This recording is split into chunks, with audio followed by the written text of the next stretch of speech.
रामकृष्ण हरी सर्वांना. आता मी माझ्या पुढच्या 30 ओव्यांचं वाचन चालू करीत आहे. श्री भगवान वाच. आपण मागच्या भागात 6व्या अध्यायाला सुरुवात केली होती. त्याच्या 38 ओव्या वाचल्या होत्या. आता तिथून पुढच्या मी ओव्या वाचत आहे.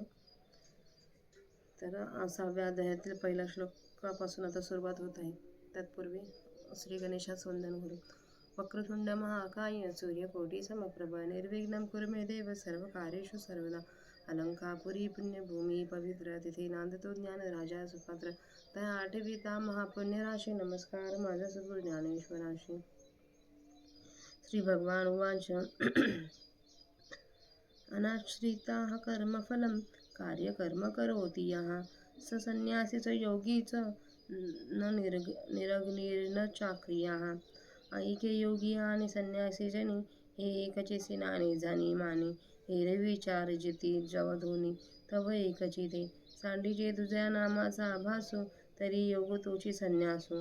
पाहता ब्रह्मी नाही अवकाश दोही माझी. जैसे नामाचे अनारिसेपणे ऐका पुरुषाते बोलावणे. का दोही मार्गे जाणे एकाची ठाया.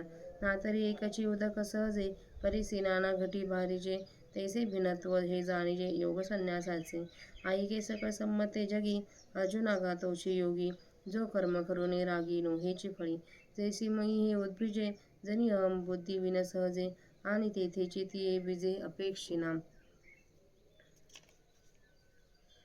तैसा अन्वयाचेनी आधारे जातीचेनी अनुकारे.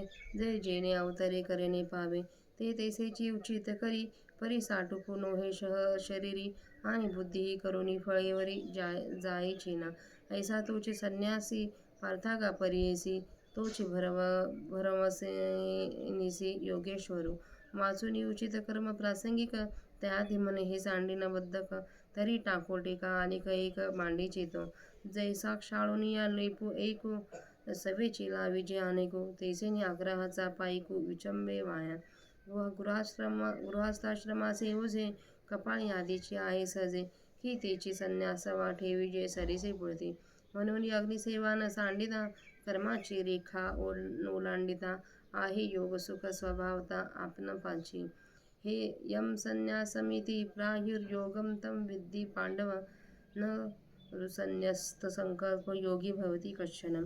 एक संन्यासी तोची योगी ऐसी ऐक्य वाक्य तेचे जे जगी. गुढी उभविले अनेकी शास्त्रांतरी. तेथे जेथ संन्यासीला संकल्प तुटे तेथेची योगाचे सार भेटे.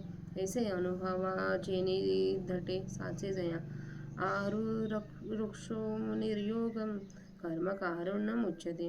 योगारूढ सतसेव्य शमः कारुण्यमुच्यते.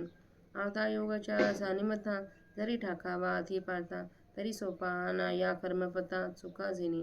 येणे यमनियमांचे तळवटे डिगे असनाची पाऊल वाटे. येई प्राणायामाचे आडकाठे वरवतोगा. मग प्रत्याहाराचा आधाडा बुद्धीची ही पाया निसरल्या. जेथे हटी सांडिता होडा कडे लगा. तरी अभ्यासाचे निबळे प्रत्याहारी नियाळी. नखी लागे ढाळे ढाळे वैराग्याची. ऐसा पवनाचेनी पाठारे येता धारणेचेनी पैसारे. क्रमी ध्यानाचे चबरे सांडे तव. मग तया मार्गाची धाव पुरेल प्रवृत्तीची हाव. जेथ साध्य साधना खेव समरसे होय. जेथे पुढील पैसे पारुखे मागील स्मरावे ते ठाके. ऐसिया सरीसी भूमिके समाधी राहे. येणे उपाय योगारूढू जो निरवधी झाला प्रौढू. त्याशे चिन्हाचा निवाडू सांगे नायिका. यदा हि नेंद्रियार्थाशु न कर्म स्वनुषुज्यते. सर्व संकल्प संन्यासी योगारूढस्तदयुच्यते. तरी ज्याच्या इंद्रियांची आघरा नाही विषयांची ऐरझारा. जो आत्मबोधाची ओरा पौडला असे. जयाचे सुख दुःखाचे अंगे झगटले मानसचे निघे. विषय पासही आलियासे न रेगे. हे काय म्हणणे इंद्रिय कर्माचा ठाई. वाढीनली परी काही फळही तुझी चाड नाही अंतःकरणी. असते निदेह हे तुला जो चेतुची दिसे निदेला. तोच योगारूढ भला ओळख तू. तेथ अर्जुन म्हणे अनंता हे मज विस्मो बहु ऐकता. सांगे तया ऐसी हे योग्यता कवन दीजे.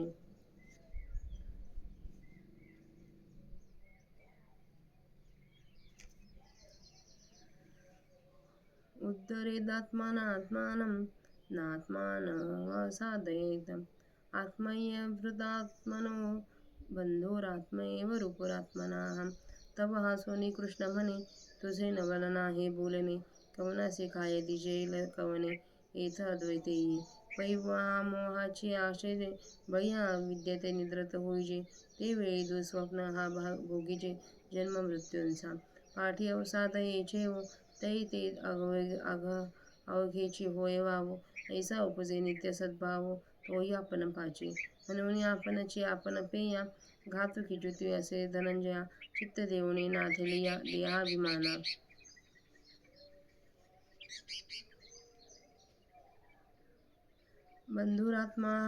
बंधुरात्मात्मनस्तस्य येनात्मा एवात्मनाजिताः. अनात्मनस्तु शत्रुत्वे वर्ततात्मय शत्रुवत्. हा विचारोनी अहंकार सांडिजे, मग असतची वस्तू होईजे. तरी आपुली स्वस्ती सहजे आपण केली. एरवी कोश कीटकाची आपरी, तो आपण पेय आपण वैरी. जो आत्मबुद्धी शरीरी चारू स्थळी. कैसे प्राप्तीची वेळे, देवा आंधळपणाचे डोहाळे. की असते आपले डोळे आपण झाकी. का कवनो एक भ्रमलेपण, मी तो नव्हे का चोरले म्हणे. ऐसा नाथिले छंदू अंतःकरणी घेऊनी टाके. एरवी होय ते तेची आहे, परी काय की जे बुद्धी तैसे नोहे.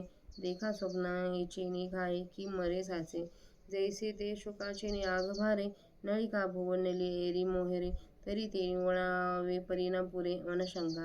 मायाची मान पिळी आटवू ही आवळी, कीटांतू नळी धरुनी टाके. म्हणे बांधला मी पुडा, ऐसिया भावनेची या पडे कोणा. की मोकळी पायासाच वडा, गोवी अधिके.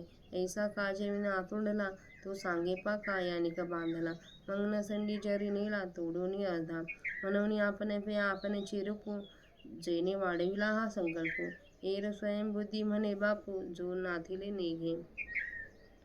तर आपल्या आजच्या जवळपास 40 ओव्या वाचून झाल्या आहेत. त्यांचा आता मी मराठीत अर्थ वाचते.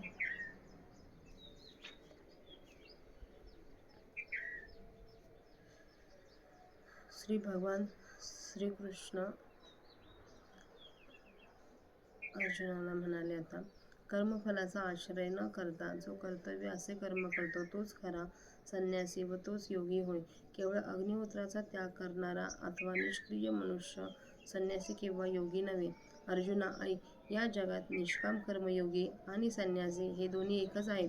त्यांना कदाचित वेगळे मानशील, पण तसे मानू नकोस. कारण विचार करून पाहिले तर हे दोन्ही एकच आहेत. नावाच्या वेगळेपणामुळे भासणारा दुजेपणा टाकून दिला तर योग तोच संन्यास होय. तत्वतः पाहिले तर ब्रह्मस्वरूपाच्या ठिकाणी या दोहात अंतर राहत नाही.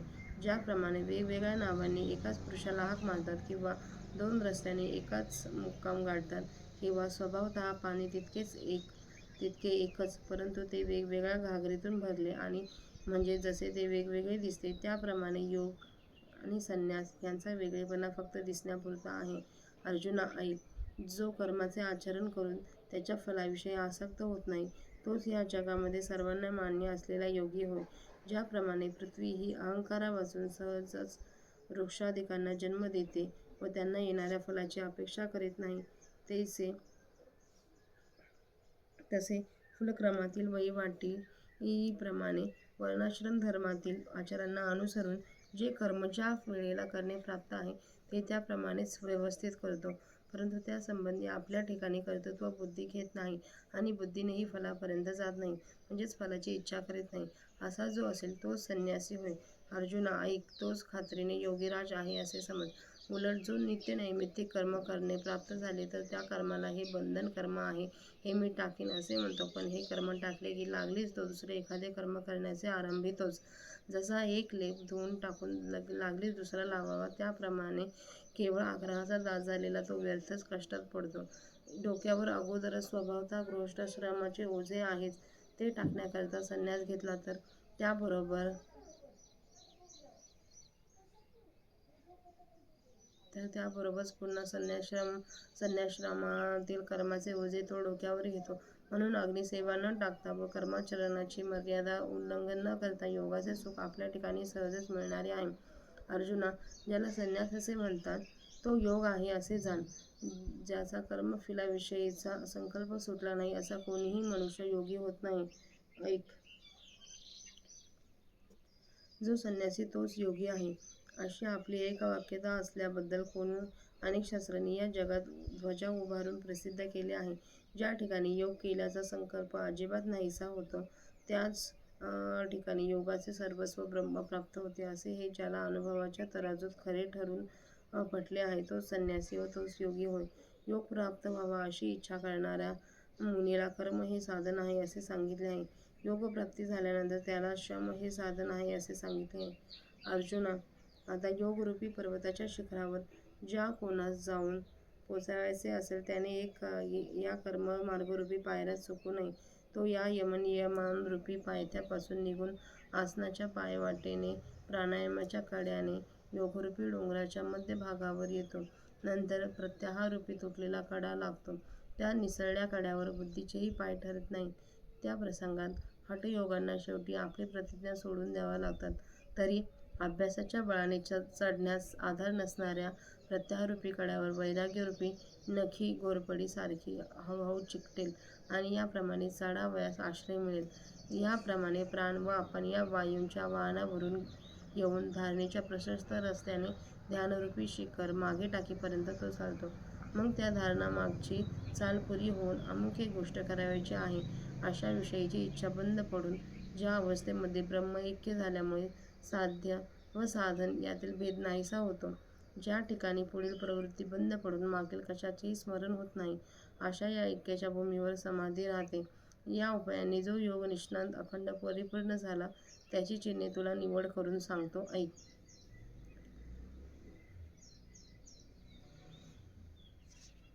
विषयांच्या ठिकाणी आणि कर्माच्या ठिकाणी जेव्हा आसक्त होत नाही आणि जेव्हा त्याचे सर्व संकल्प सुटलेले असतात तेव्हा त्या योगाला योगारूढ असे म्हणतात.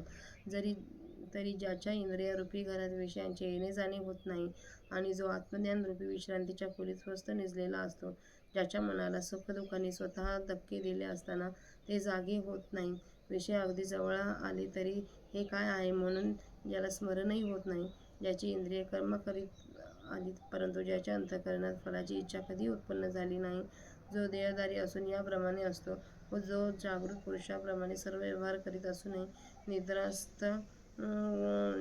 निद्रिस्ताप्रमाणे क्रियाशून्य दिसतो, तोच उत्तम प्रतीचा योग निष्णात आहे असे तू समज. त्यावेळी अर्जुन म्हणाला, अनंता, तुझे बोलणे ऐकून मला फार आश्चर्य वाटते. त्याला अशीही योग्यता कोण देतो? आपण आपला उद्धार करावा, आपला घात करू नये. आपण स्वतःच स्वतःचे मित्र आहोत, स्वतःच स्वतःचे शत्रू आहोत. तेव्हा श्रीकृष्ण हसून म्हणाले, तुझे हे बोलणे आश्चर्यकारक नव्हे काय? या अद्वैतामध्ये येथे कोणाला कोणी काय द्यावयाचे आहे? अविवेकरूपी अंथरुणावर प्रबळ अविद्येच्या योगाने ज्या वेळेला जीव निजतो त्यावेळेला हे जन्म मरणरूपी वाईट स्वप्न तो अनुभवतो. नंतर ज्या वेळेला अकस्मात जागृती येते त्यावेळेला ते स्वप्न वगैरे सर्वच व्यर्थ होते. अशा प्रकारच्या आपल्या नित्य अस्तित्वाचा जो सहज प्रत्यय येतो तोही आपल्याच ठिकाणी आपल्याला येतो. म्हणून अर्जुना, मिथ्या जो देहाभिमान त्याकडे चित्त देऊन आपणच आपला घात करतो. ज्याने स्वतः स्वतःला जिंकले तो स्वतः स्वतःचा मित्र होय, पण ज्याचा स्वतःवर ताबा नाही तो स्वतःच्याच ठिकाणी शत्रूप्रमाणे शत्रुत्वाने वर्तन करतो. विचार करून हा अहंकार टाकावा आणि मग असलेले आपले स्वरूप ओळखून ब्रह्मरूप व्हावे, म्हणजे आपण आपले कल्याण केल्यासारखे सहजच होईल. नाहीतर जो शरीर हेच उत्तम ठिकाण समजून तेथे आत्मबुद्धी ठेवतो तो कोषकिड्याप्रमाणे आपला आपणच शत्रू होतो. ऐन लाभाच्या वेळेला कर्त्याला आंधळेपणाचे डोहाळे कसे होतात पहा. तो आपले असलेले डोळे आपणच झाकून घेतो. किंवा कोणी एक मनुष्य वेड लागल्यामुळे पूर्वीचा जो मी तो मी आता नाही, मी चोरला गेलो असे म्हणतो आणि आपल्या मनात असा नसताच आग्रह घेऊन बसतो. एरवी हल्ली तो जो आहे तो पूर्वीचाच आहे, पण काय करावे त्याच्या बुद्धीला तसे वाटत नाही. पहा, स्वप्नातील तलवारीच्या वाराने कोणी खरोखर मरतो काय? पोपटाला धरण्याकरिता बांधलेल्या नळीवर पोपट बसल्यामुळे जेव्हा पोपटाच्या वजनाने ती नळी उलट बाजूला फिरते तेव्हा त्याने वास्तविकतेतून उडून जावे. परंतु ही नळी सोडली तर आपण पडू व मरू या त्याच्या मनातील शंकेचे समाधान होत नाही. मग तो व्यर्थच इकडे तिकडे करतो व संकोचलेल्या छातीने नळाला आवळीत ती नळी चवड्यात धरून राहतो. मग तो मनात म्हणतो की मी खरोखर बांधला गेलो आहे अशा या कल्पनेच्या खोड्यात सापडतो आणि मग मोकळा असलेला आपल्या पायांचा चवडा अधिकच गुंतवतो. याप्रमाणे विनाकारण अडकलेल्या या पोपटाला दुसऱ्या कोणी बांधले आहे काय?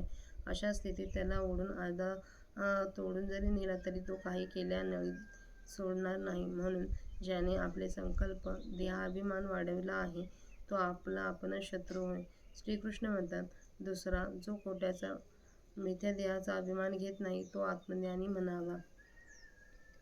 तर अशा प्रकारे